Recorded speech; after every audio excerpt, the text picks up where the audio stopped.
So today we're sitting down with Alex Segura. Welcome to Houston. I hear it's your first time to Houston. It is my first time here in Houston. Thanks for having me. It's been great. So far, it's been a couple hours, but nothing crazy. You're gonna get any barbecue, Tex-Mex? I'm actually a vegan, so it's like really tricky for me. But I'm gonna try some. Get some cheese enchiladas. Yeah, exactly. Like that. Yeah, I'm gonna definitely try out the cuisine. I'm around until Wednesday. Yeah. And I know you know that good Cuban food because you grew up in Miami. Yeah, exactly. So I want to talk a little bit about growing up in Miami and how the city is such an important character in your book series. Yeah, I was born and raised there. I live in New York now. I have lived for the last decade, but Miami to me is such a great setting for crime novels. You have that kind of tropical brightness and the sunshine and paradise, and then you have all this kind of dastardly dark stuff going on. And so for me, that contrast makes it such a great spot. But in a lot of things that you see about Miami, you get just kind of the surface. Like, oh, we're sitting on the beach, we're having a daiquiri, we're just having a good time. Yeah. I wanted to show the Miami that really exists. Like, the neighborhoods, the bad parts of town, the different parts of the city. Noir, like, gritty Yeah, just like the truth, that I remember as a kid growing up there. Do you remember the first book that you read that afterwards you're like, all right, now I want to be an author? Yeah, it's funny because the first, crime novel I read, I was way too young to read it. I was, 8 or 9, and I pulled a copy of The Godfather from my grandfather's shelf. Oh, nice. Yeah, and that, if people have read the book, it's different from the movie. It's not as classy and epic. It's pretty dark and dirty. Yeah. And it starts off with an intense, scene, and I was like, oh, okay, this is pretty cool. You can write about these bad characters and it still make it interesting. And it makes it all the more compelling. So that made me kind of think about my own stuff. So how old were you when you read that? I was 8. 8. Yeah. Okay. yeah. So did you start writing, creative writing on that and through high school and college? Yeah, I did creative writing. I was really into comics as a kid, so I would always write my own versions. What were your favorites besides Archie's? Archie? Yeah, Archie. I'm contractually obligated working there. But no, I'm kidding. Archie, Spider-Man, the X-Men, Superman and Batman. Right on. And so I would write my own Spider-Man stories or my own X. I remember I had a 10-page X-Men story that I brought to class, and I was like, look, this is how X-Factor fights the X-Men, and it was this whole detailed thing, just based on the Marvel cards. Yeah. You remember those? Yeah. So that was fun, and then in college I started writing a lot more, and then I got into marketing and publicity, so that took a lot of my time, but then I started writing creatively with the novel, and that's when I really felt like it was happening. So how did you get involved going from that and then becoming co-president of Archie Comics? Yeah, it's interesting because I've always worked, comics have always been my career goal, in terms of just day job. Yeah.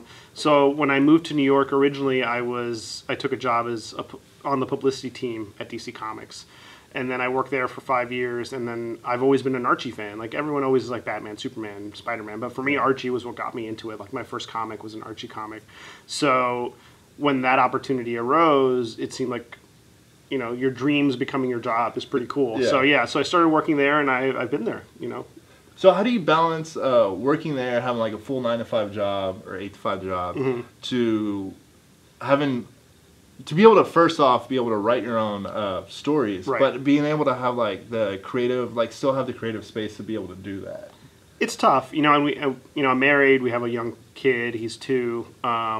It's just you kind of sacrifice other stuff. We don't see movies when they come out. We don't really play video games as much as I used to as a 20-year-old.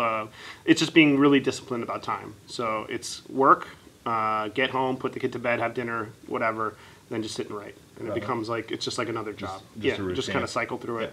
So stuff like this, when I'm on a trip to promote the book, it kind of throws me off my work game, but it's good because it's promoting the work that's already been created. Yeah. So how do you? So people that don't know about the Pete Fernandez character, give us a little backstory on that. Sure.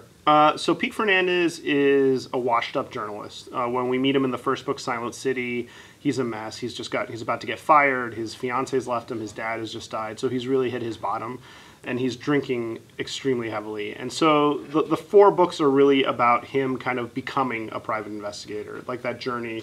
I read so many books where you just start and the guy's already established. He's got the hat and he's dealing with the femme fatale that walks into his office, and it's already this kind of set thing. Yeah. And I really wanted to show the journey of someone becoming the private investigator.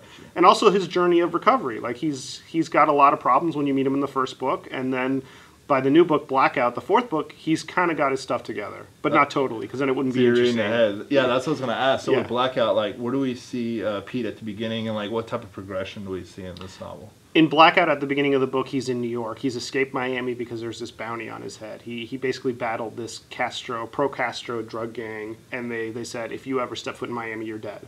So he's got to escape to New York. He's got his drinking under control, but he's alienated himself from his friends. And he's basically said, I'm not going back to Miami no matter what. But then no matter what happens, because he finds a clue that leads back to this cold case that goes all the way back to his high school days. This girl that he met in high school that he had a crush on disappeared, like from one minute to the next. And he tried to solve the case, but he was such a mess, he screwed it up. He was just drinking too heavily and not able to do it.